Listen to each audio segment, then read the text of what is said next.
Alors, bonjour. Bon matin à vous tous.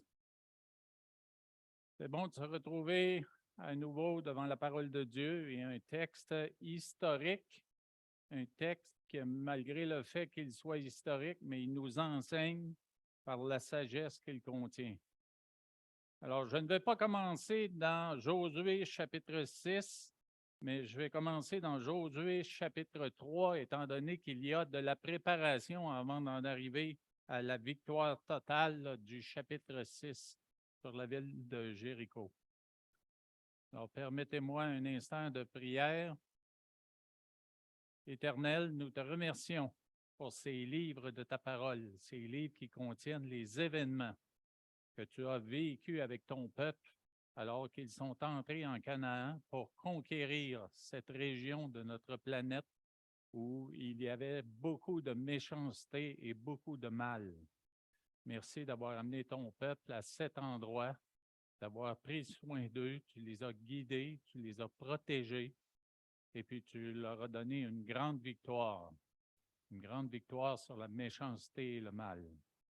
On te remercie pour ça. Merci. C'est un exemple pour nous qui avons à lutter d'une façon semblable ici sur cette planète en 2023. Alors, merci ô Éternel. Nous te rendons gloire. Nous te rendons gloire dans le nom de Jésus. Amen. Alors oui, le chapitre 3 de Josué, ce sont les préparatifs en vue de la conquête qui allait venir au chapitre 6.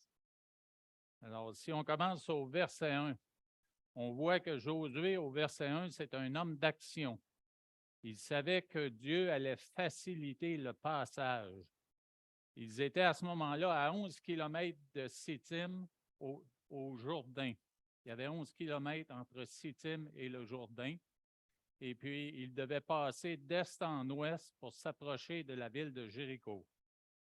Alors, au verset 1, il est écrit « Josué s'est enlevé de bon matin, parti de Sittim avec tous les enfants d'Israël. Ils arrivèrent au Jourdain et là, ils passèrent la nuit avant de le traverser. Au bout de 3 jours, les officiers parcoururent le camp et donnèrent cet ordre au peuple.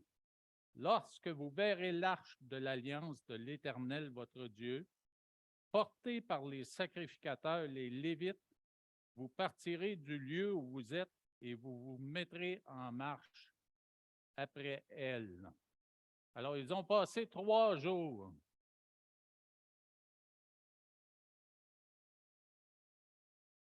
3 jours sur la rive du Jourdain. Et puis, d'après les érudits et les documentaires de cette époque-là, c'était au printemps. Et imaginez comment sont les rivières ici au Québec au printemps, après qu'il y ait eu beaucoup de neige qui soit tombée. Il y a une montée des eaux qui rendent les rivières difficiles à traverser, même voire impossible. Alors, c'était le cas puisqu'il y avait eu la fonte des neiges. Il y avait à ce moment-là la fonte des neiges sur le mont Hermon, qui est situé au nord. Et puis, ces eaux-là coulaient dans le Jourdain pour éventuellement aller jusqu'à la mer Morte. Ça devenait une tâche impossible de traverser à gué, de traverser à pied, et puis de passer du côté ouest du Jourdain. Ils sont restés là 3 jours à regarder le fleuve. Et en lisant ça, ça me rappelait certaines des expériences de pêche que j'ai faites. Et puis, mon ami Pierre, qui m'a initié à la pêche au saumon, il y a certaines des choses qu'il ne m'a pas apprises. Et une des choses, c'était comment se déplacer dans une rivière où il y a beaucoup d'eau. La première fois que je l'ai fait, j'ai essayé d'aller à contre-courant pour retourner sur la rive. Puis j'ai perdu l'équilibre, j'ai essayé de garder ma canne à pêche dans la main, j'ai perdu l'équilibre, je me suis ramassé à 4 pattes dans la rivière en me tenant sur mes mains et sur mes pieds, puis l'eau de la rivière, la Malbaie, ça me frappait dans les cuisses derrière. Puis là, j'étais là, je venais de me cogner le pouce en plus sur une roche du lit de la rivière.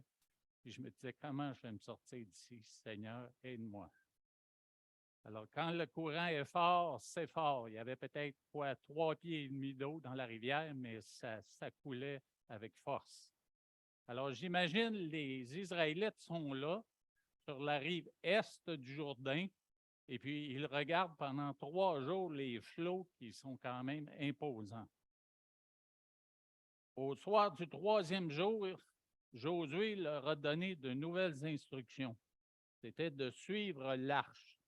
Contrairement à ce qui avait déjà été fait pour ce qui est d'entrer en Canaan, dans le livre des Nombres, on n'a pas envoyé d'éclaireurs. Il n'y avait pas d'éclaireurs devant, mais plutôt les sacrificateurs et l'arche. Alors, l'arche représente Dieu. Alors, c'est encore l'Éternel qui mène vers Canaan. Et puis ça, c'est une image de nos vies à nous, quoi que nous affrontions ici sur cette terre en 2023.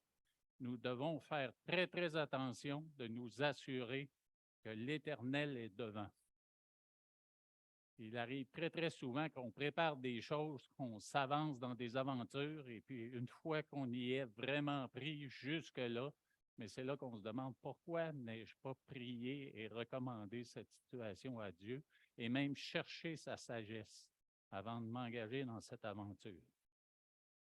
Alors, il y a aussi le fait qu'ici, on demande au verset 4, ce que Josué dit, il dit, « Mais il y aura entre vous et elle une distance d'environ 2000 coudées. » Alors, 2000 coudées, c'est possiblement 900 mètres. Alors, 900 mètres de distance, là, c'est presque 1 kilomètre.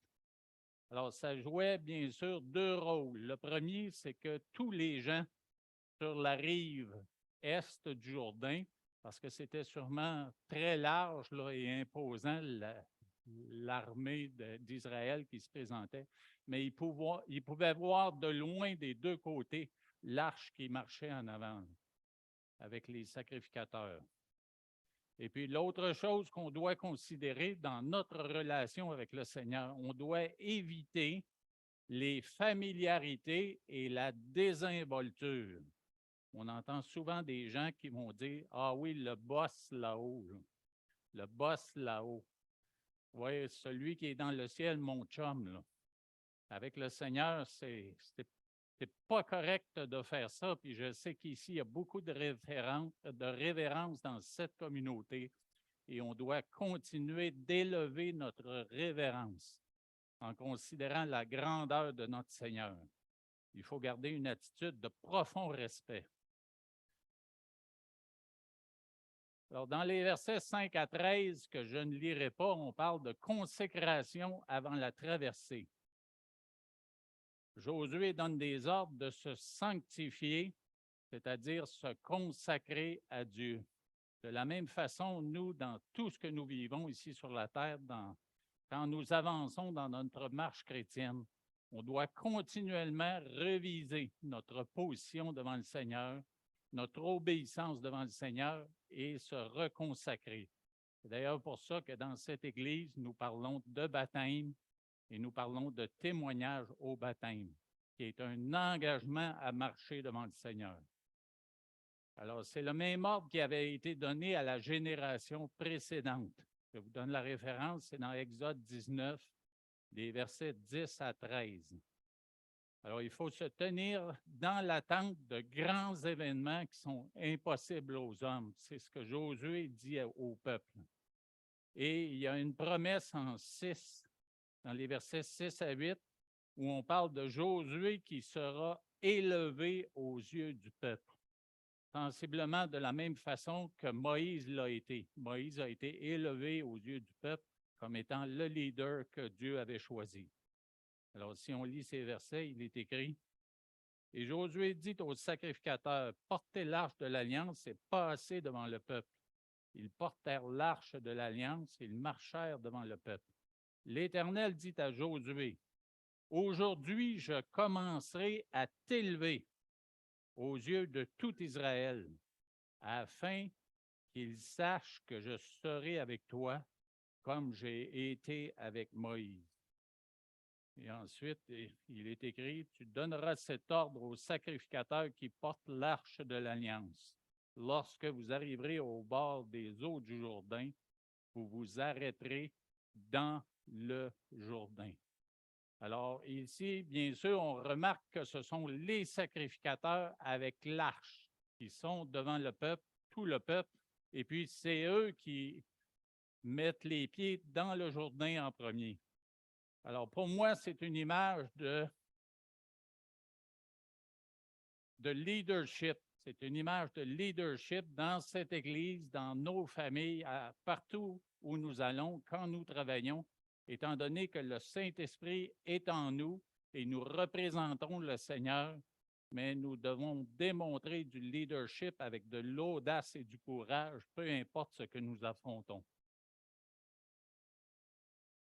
Alors, au verset 9 et 13, nous sommes encouragés par l'exemple que Josué donne en disant aux enfants d'Israël, approchez et écoutez les paroles de l'Éternel, votre Dieu.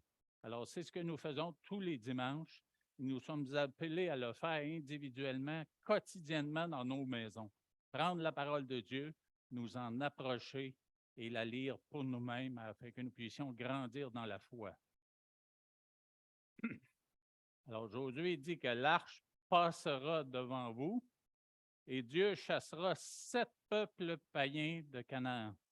C'est dans les versets suivants. Et le mot d'ordre, ce sera le cri de ralliement, le gage de la victoire. Dieu vivant au milieu de vous. C'est ce que déclare Josué où il dit « Dieu est vivant au milieu de vous ». Et ça, c'est le mot d'ordre, comme je disais, c'est sur ça qu'on doit s'appuyer, c'est sur ça que les Israélites devaient s'appuyer pour croire profondément dans leur cœur que la victoire leur était déjà donnée. Dans les versets 14 à 17, on parle du compte-rendu de la traversée. Et puis là, on donne un petit peu un aperçu sur la situation de la rivière à ce moment-là. Comme je vous disais, là, les eaux coulaient avec force. Alors, lisons les versets 14 à 17. Le peuple sortit de ses tentes pour passer le Jourdain et les sacrificateurs qui portaient l'arche de l'Alliance marchèrent devant le peuple. Quand les sacrificateurs qui portaient l'arche furent arrivés au Jourdain et que leurs pieds se furent mouillés au bord de l'eau, le Jourdain regorge par-dessus toutes ses rives tout le temps de la moisson. Les eaux qui descendent d'en haut s'arrêtèrent et s'élevèrent en un monceau à une très grande distance près de la ville d'Adam. Alors, la ville d'Adam, elle est située à 25 km environ au nord de Jéricho, mais le passage à cet endroit-là, il est largement suffisant pour tout le peuple. Les autres se sont arrêtés à 25 km de l'endroit où ils étaient, mais ça laisse du temps et beaucoup d'espace pour le peuple pour passer. Alors, les sacrificateurs sont passés de pied ferme sur le sec. Alors, il y a des sceptiques qui disent que la traversée, elle a été permise grâce à un phénomène naturel. En décembre, par exemple, 1267, il y a eu un séisme près d'Adam qui a comblé le lit du fleuve pendant 10 heures. Alors, ils vont se baser sur un phénomène comme celui-là pour dire que c'est un phénomène naturel qui leur a permis de passer. En juillet 1927 aussi, il y a eu un séisme bloquant le fleuve pendant 21 heures. Alors, aucun de ces deux séismes ne s'est produit en période de crue. Et les facteurs d'un phénomène naturel, mais on pourrait, oui, apporter cela. Les sceptiques ont considéré ça, mais ça ne tient pas compte du fait que tous ces produits, ce qui est écrit dans la parole, tous ces produits selon des prédictions. Puisque dans les versets 13 et 15 du chapitre 3, on prédisait ces choses-là. Et ça s'est produit en plus au moment prévu.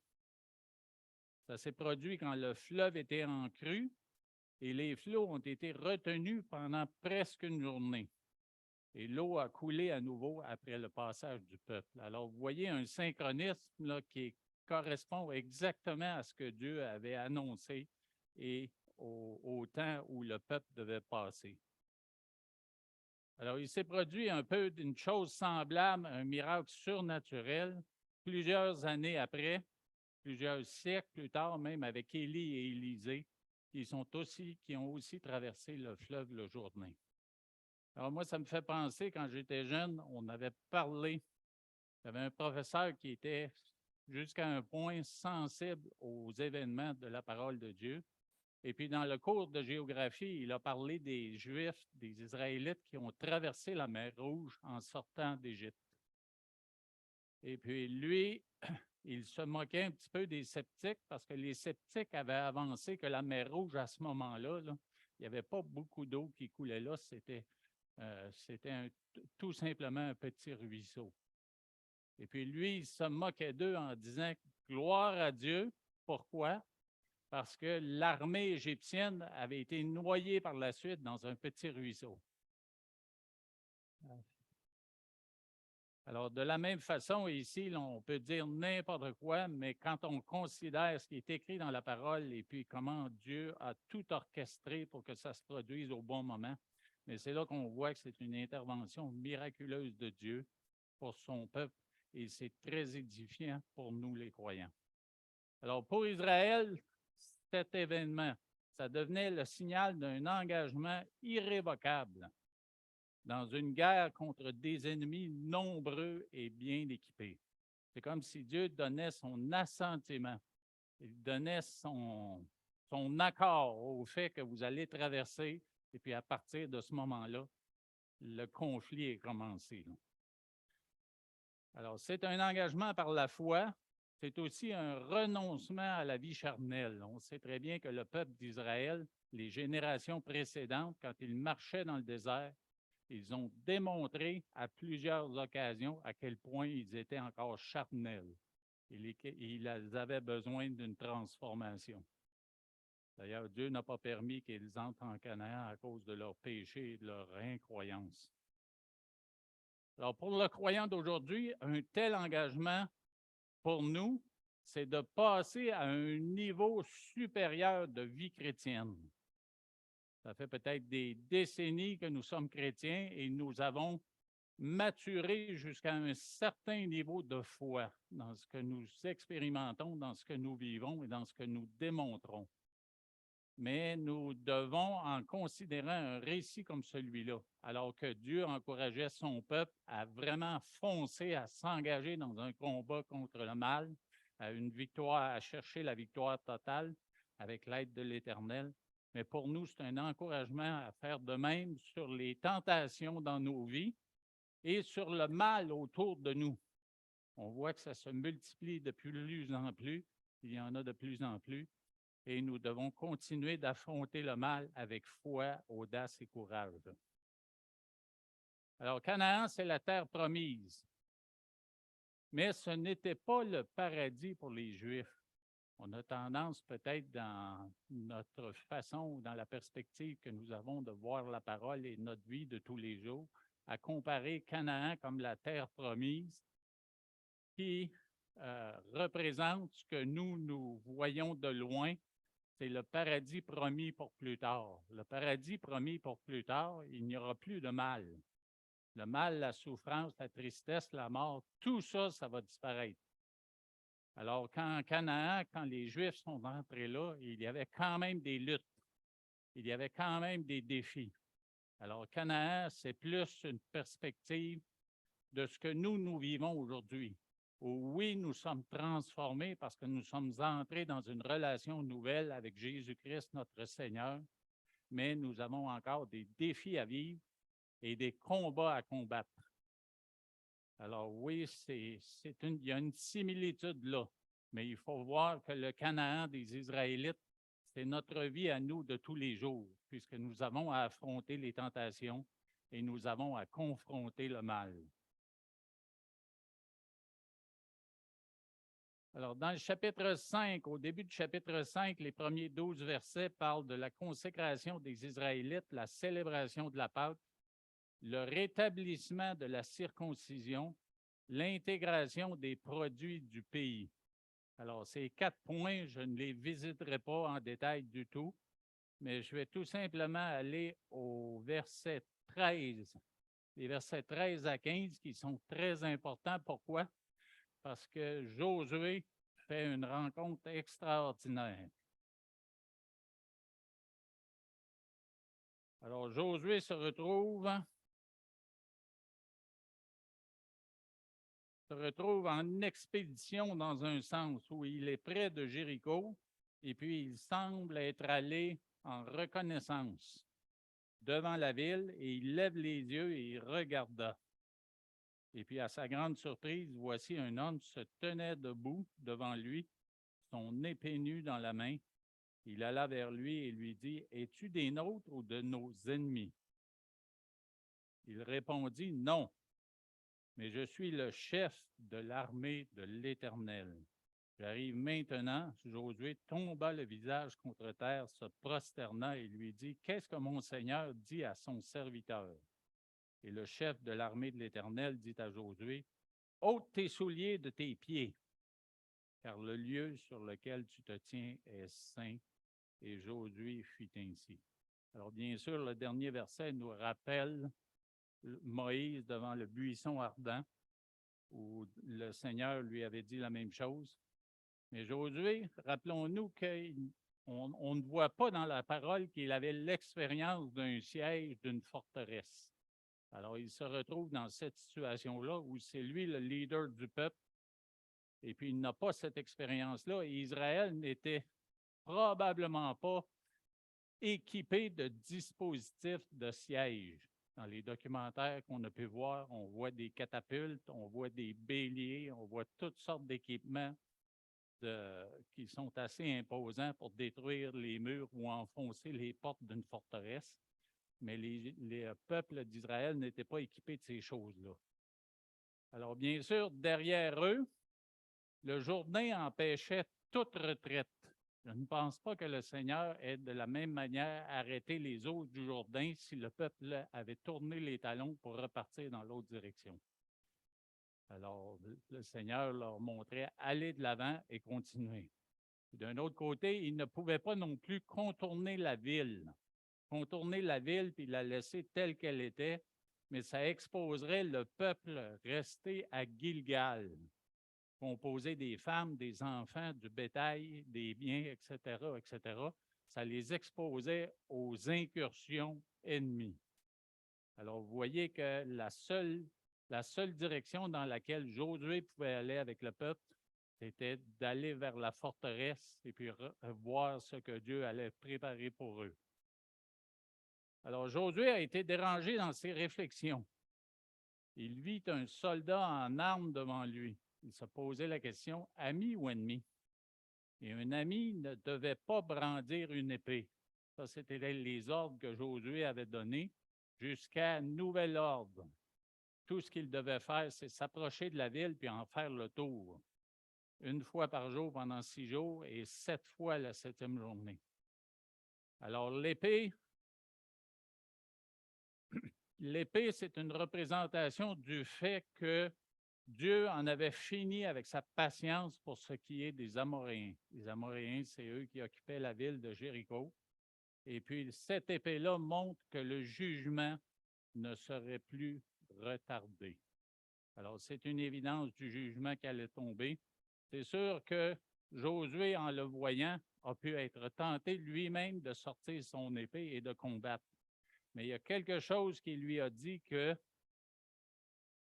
cet homme-là qui était là, c'était un visiteur céleste, et puis il l'a reconnu comme tel, et il est tombé le visage contre terre pour adorer.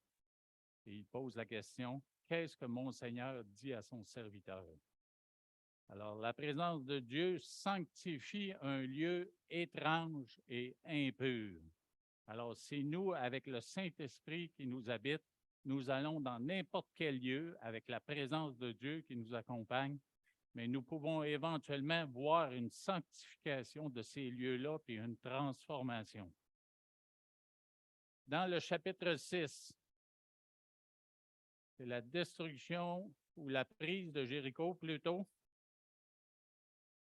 Et la prise de Jéricho, on pourrait la décrire aussi comme la campagne du centre de Canaan. Bien sûr, dans la stratégie qui avait été établie, que Dieu avait inspirée, c'est qu'on entrait au centre de Canaan pour séparer les forces du nord des forces du sud. C'est une stratégie militaire qui est souvent utilisée pour affaiblir les forces ennemies. D'ailleurs, il y a un dicton qui dit diviser pour conquérir. En anglais, on dit divide to conquer. Alors, le choix de la stratégie, c'était d'attaquer Jéricho. Et Jéricho était déjà en état de siège. C'est ce qu'on voit au premier verset du chapitre 6. Jéricho était fermé et barricadé devant les enfants d'Israël. Personne ne sortait et personne n'entrait. Je ne sais pas si vous avez lu certaines histoires des conquêtes militaires ou des guerres, par exemple la Deuxième Grande Guerre. Il y a deux noms de villes qui me viennent à l'esprit quand on considère une situation comme celle-là. Ce sont des villes que les Allemands ont tenté de conquérir et qui appartenaient aux Russes. Et je pense à Leningrad et à Stalingrad.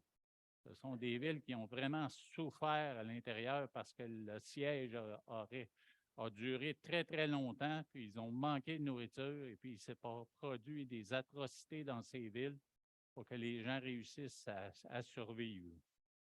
Alors, c'était le cas là, quoique je doute que les gens dans la ville de Jéricho soient en train de souffrir beaucoup, mais le peuple d'Israël, on les craignait tellement, selon le rapport des espions qui avaient été dans Jéricho et qui ont rencontré Rahab, que le peuple avait des craintes et des peurs. Alors, il ne s'aventurait pas à l'extérieur. Alors, Josué, lui, il s'entretient toujours au verset 2 avec le chef suprême de l'armée de l'Éternel. Et puis là, il y a une promesse de victoire et de prise facile de la ville. Ils ont le verset ensemble.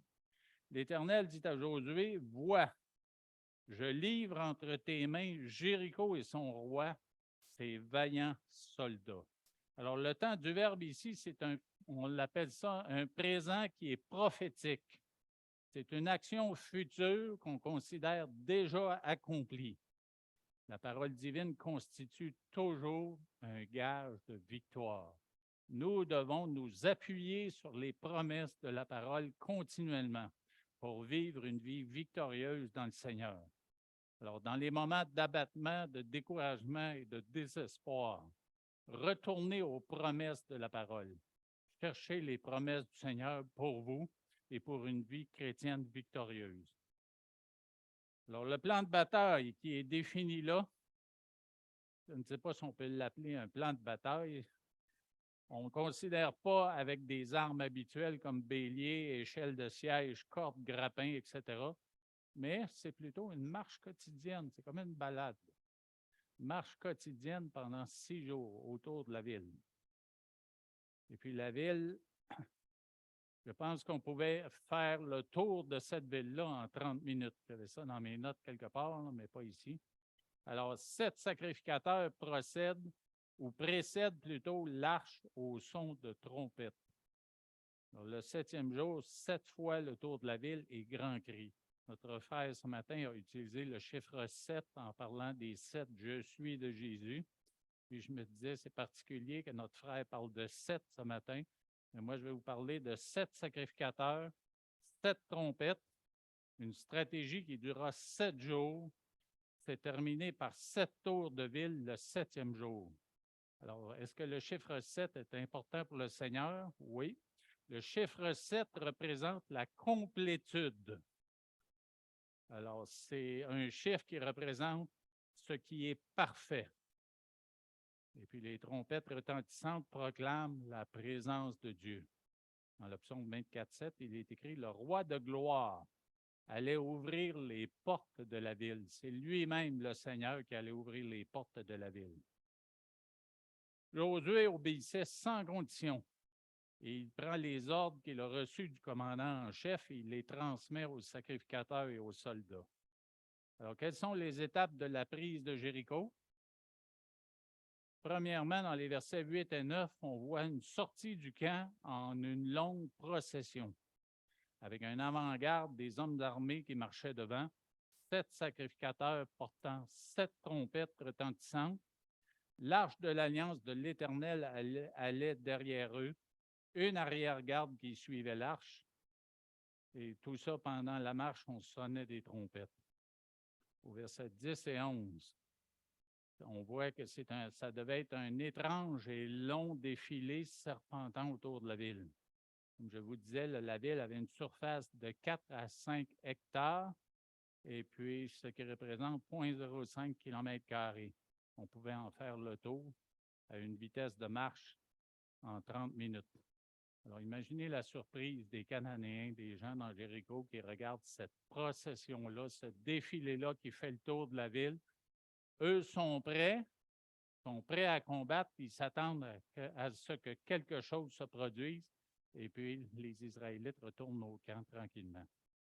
Alors, qu'est-ce qui pouvait se produire à l'intérieur? Pour moi, là, c'est une image, souvent, là, dans notre nervosité, dans notre désir de voir des choses accomplir quand nous affrontons une situation où nous affrontons le mal, l'idolâtrie, un conflit ou n'importe quoi, là, on ne sait pas quoi faire, on veut faire quelque chose. Le Seigneur, par un exemple comme celui-là, nous invite à respirer, se calmer, être patient et attendre que l'Éternel lui-même désigne un moment où lui va agir. Ça nous est arrivé dans certains conflits avec des gens, on se dit, ah, je vais lui envoyer une lettre. Ah, je vais lui téléphoner. Ah, je vais envoyer quelqu'un lui téléphoner ou quelqu'un lui envoyer une lettre.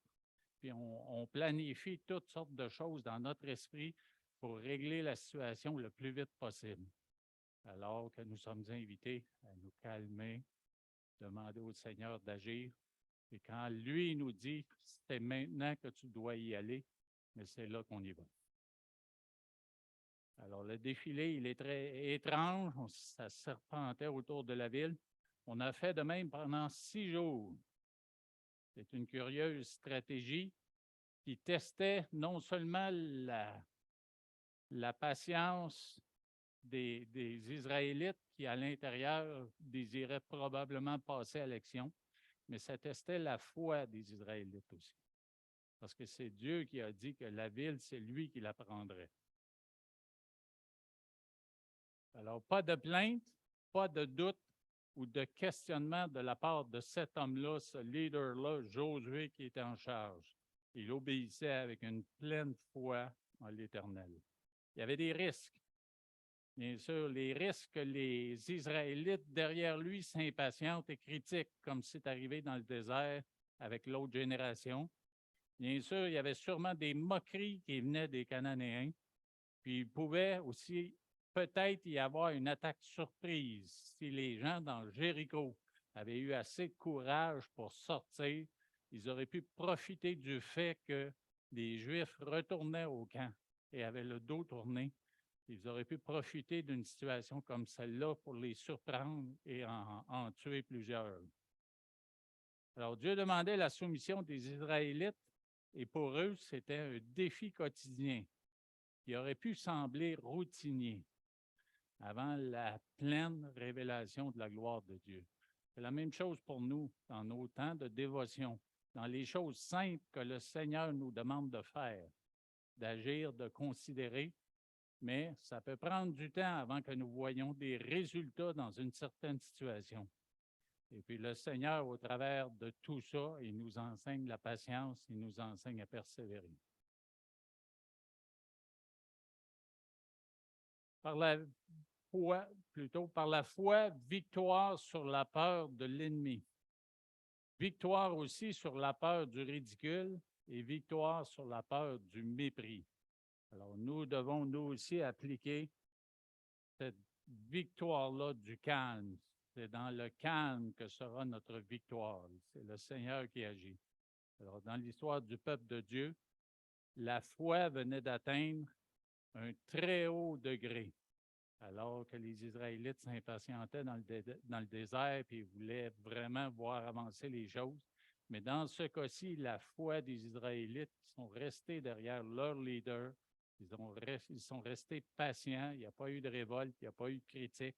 Mais la foi qui les habitait, après qu'ils aient traversé le Jourdain et qu'ils aient vu Dieu agir pour arrêter les eaux, mais elle avait atteint un très haut degré. Alors, le jour J est arrivé au verset 15 et 16. C'était le 7e jour de la bataille. J'ai mis de la bataille entre guillemets parce que jusqu'à maintenant, il n'y a eu aucune bataille. La bataille se faisait sûrement dans les sphères spirituelles. Alors, le peuple fit le tour de la ville 7 fois. L'avant-garde, les 7 sacrificateurs qui sonnaient des trompettes, les sacrificateurs porteurs de l'arche et l'arrière-garde. Alors, ces 7 tours ont probablement duré 3 heures. Et puis après ça, Josué a encouragé le peuple à pousser des cris, car Dieu vous a livré la ville. Alors, il était convaincu dans son être intérieur et c'est exactement ce qui est arrivé. Ensuite, Josué parle de dévouer la ville par interdit. Dévouer la ville par interdit veut littéralement dire consécration de toute la ville par le moyen d'une destruction presque complète.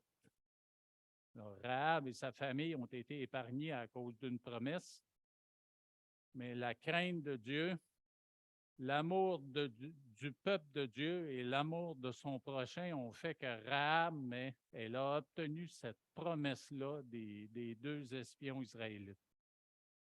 Elle a démontré sa foi par des actions qui étaient concrètes. Concrètes plutôt. Alors, en 6-18, il y a un avertissement sévère contenant une menace contre Israël. Si quelqu'un prenait par convoitise quelque chose dans la ville qui était consacré par interdit, mais il y aurait du trouble en Israël. Et c'est ce qu'on va voir dans les prochains chapitres. Et on reconnaît que ce qui est mentionné là, on parle d'argent, or, objets, d'airain et de fer. Tout ça devrait être pris et consacré à l'Éternel pour le trésor de l'Éternel. Alors, toutes ces choses-là, il n'y a aucun des soldats qui ne pouvait s'en emparer. Alors, bien sûr, le peuple a poussé de grands cris, les trompettes ont résonné à nouveau, et puis la muraille s'est écroulée. Alors ça, c'est quand même extraordinaire. Le bruit que ça a pu faire, non seulement le cri des Israélites, mais aussi le bruit de la muraille qui s'effondre, ça a dû être effrayant pour les animaux et pour les Cananéens. Sur l'ordre de Dieu, la muraille s'est écroulée. L'image qui me vient à l'esprit, moi, quand je parle d'une muraille qui était aussi large et aussi grande que celle-là, c'est l'image des destructions de grands bâtiments qu'on fait aujourd'hui. Vous avez sûrement vu des documentaires où on installe de la dynamite dans les fondations quelque part, puis les bâtiments s'écroulent sur eux-mêmes.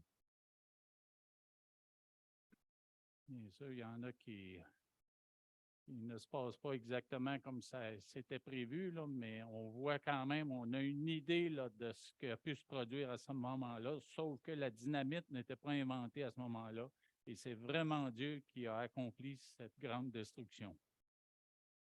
On dit dans le verset 20 ou le verset 21, dans le verset 20, à la fin du verset 21, on dit que le peuple monta dans la ville, chacun devant soi. Alors, on imagine le peuple qui était là tout le tour de la ville, puis on n'a pas eu à chercher un endroit où entrer.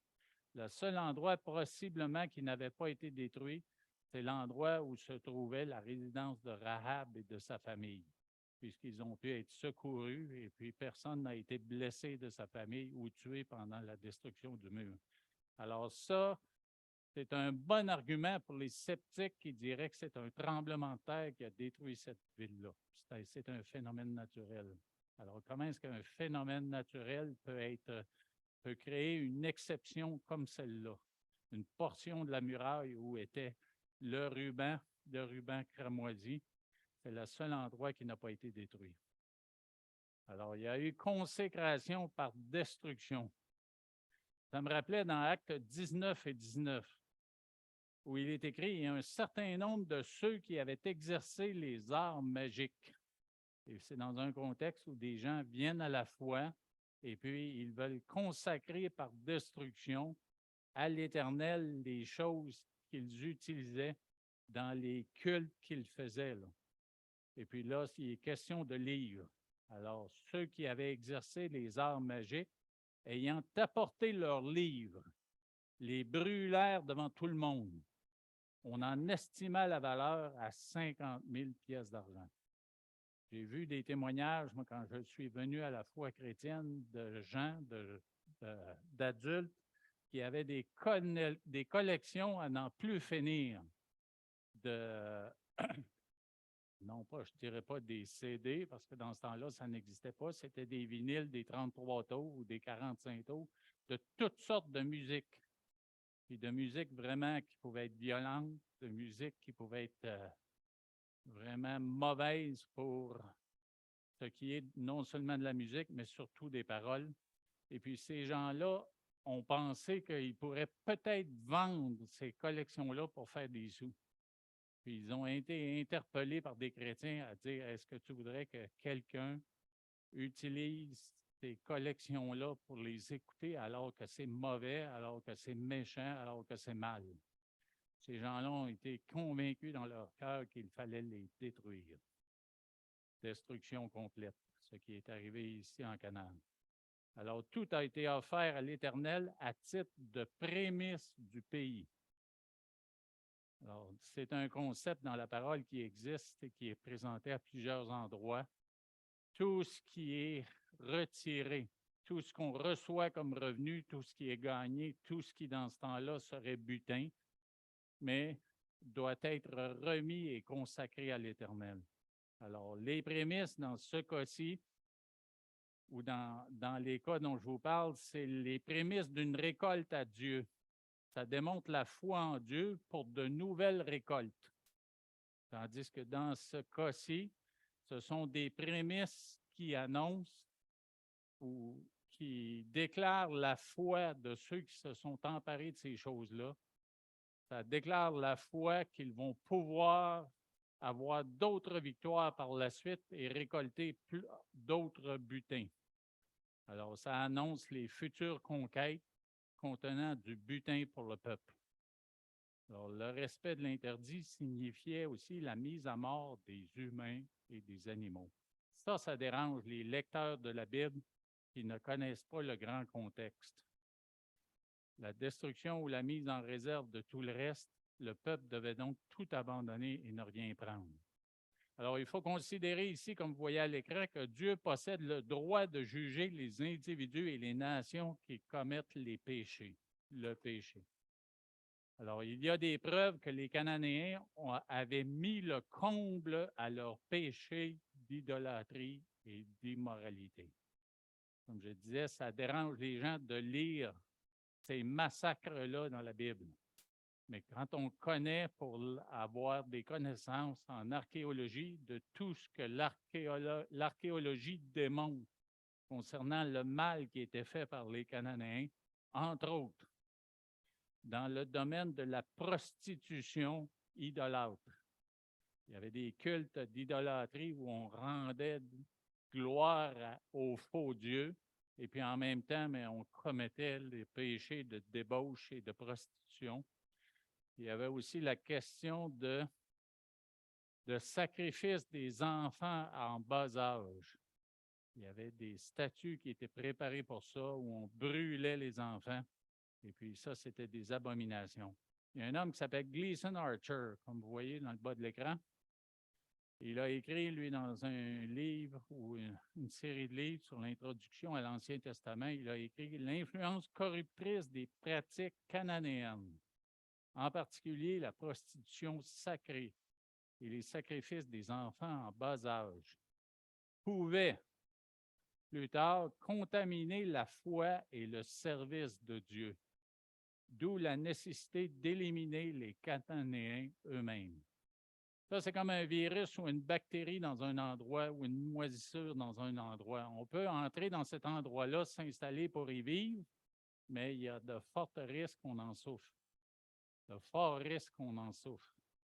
Alors, Dieu appelait les Israélites à faire une purification complète du pays, ce qu'ils n'ont pas fait, puis ils ont vécu des conséquences pour ça. De la même façon, nous, dans nos vies, quand nous venons au Seigneur, le Seigneur nous demande une purification de certaines des choses que nous pensons, que nous faisons, que nous lisons, que nous regardons, etc., etc., etc.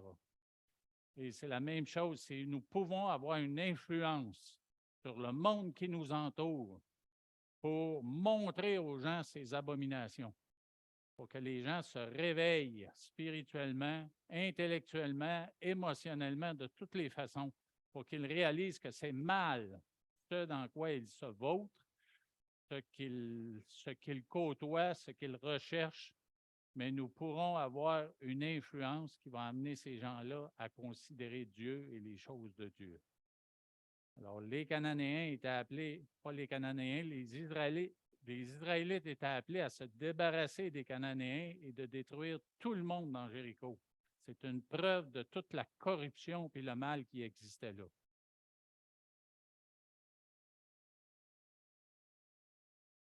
Alors, les conséquences de la conquête de Jéricho. On voit trois conséquences principales: la délivrance de Rahab et de toute sa famille, un incendie, un pillage de Jéricho, et puis la malédiction prononcée contre la ville. Alors, la délivrance de Rahab, c'est comme la fraîcheur d'une oasis dans les sombres ténèbres du combat contre les Cananéens.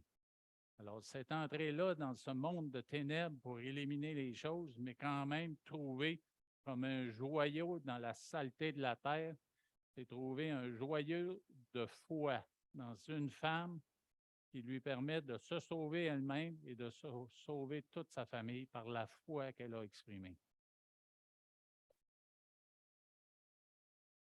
Avant de brûler la ville, Josué a respecté la promesse faite par les deux espions. Il s'est même assuré que ce soit ces deux mêmes hommes-là qui aillent dans la maison de Rahab pour l'amener, elle et toute sa famille, afin qu'il n'y ait pas d'erreur. Alors, ils ont été chargés de s'assurer du sauvetage de cette femme-là et de toute sa famille. Alors, Rahab appartenait à un peuple de gentils. Et puis, par la suite, pour elle et pour toute sa famille, il y avait la nécessité du processus de purification, qui, pour les hommes, bien sûr, signifierait la circoncision, condition indispensable à leur intégration au peuple d'Israël. Alors, Rahab, oui, elle a été intégrée, même que Rahab est devenue part entière. Elle a fait partie de la généalogie de notre Seigneur Jésus. Dans Matthieu 1,5, on voit son nom, alors qu'on dit que Salmon engendrait Boaz de Rahab, Boaz engendra Obed de Ruth. Et puis Obed, c'est le grand-père de David, donc ça fait une des ancêtres de Jésus-Christ, Rahab, la femme prostituée, la cananéenne, qui habitait Jéricho. Alors, on parle de destruction et de malédiction contre la ville. C'est une destruction placée sous interdit, suivi d'un prononcé de malédiction par Josué. Alors, c'était vraiment sérieux là, à quel point là, on allait maudire ce lieu-là. Et puis, l'interdiction force de loi jusqu'à Akab, 500 ans plus tard. C'est une illustration d'apostasie quand Hiel de Béthel ordonna sa reconstruction. Apostasie, bien sûr, Hiel de Béthel s'était détourné de Dieu, puis il a décidé, lui, de passer outre la malédiction qui avait été prononcée. Et on voit ça, je peux vous dire, aujourd'hui dans les générations, alors que des générations se sont appliquées à marcher selon Dieu, à marcher avec la parole de Dieu, ou du moins à être des bons citoyens dans la société. Les enfants qui viennent à leur suite, mais ils vont faire en sorte de s'éloigner de plus en plus des principes de vie que ces gens-là ont essayé d'appliquer dans leur vie pour avoir une vie qui est une bénédiction pour la société. Mais les enfants se détournent complètement de ces choses-là. Et puis, Hiel, lui, il a décidé, même si ça avait été prononcé, il devait le savoir ce qui arrivait. Je ne pense pas qu'il l'ait fait dans l'ignorance. Il a décidé de confronter cette malédiction-là, de s'y opposer. Et puis, on voit dans 1 Roi 16, 34, de son temps, Hiel de Béthel bâtit Jéricho. Il en jeta les fondements au prix d'Abiram, son premier-né, et il en posa les portes au prix de Ségub, son plus jeune fils, selon la parole que l'Éternel avait dite par Josué, fils de Nun. Alors, Jéricho a une fin positive où il y a victoire totale sur Jéricho et ses habitants. L'Éternel a définitivement été glorifié. Le Seigneur a prouvé qu'il était avec Josué. Josué a été élevé en renommée.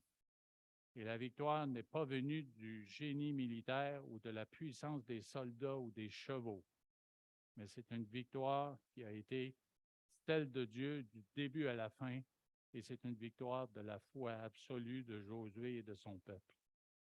Alors, une foi liée à l'obéissance d'un chef et d'un peuple aux ordres de l'Éternel.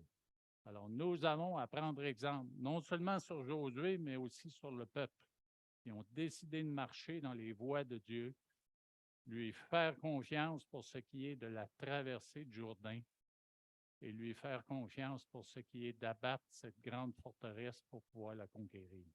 Dans nos vies, nous pouvons faire face à des circonstances qui peuvent sembler être des forteresses, des situations qui nous semblent impossibles à résoudre, peu importe le domaine. Mais nous devons considérer le fait que Dieu est avec nous, en nous par son esprit, et puis nous avons la possibilité de vaincre en n'importe quelle circonstance. Nous sommes plus que vainqueurs par celui qui nous sanctifie. Alors prions.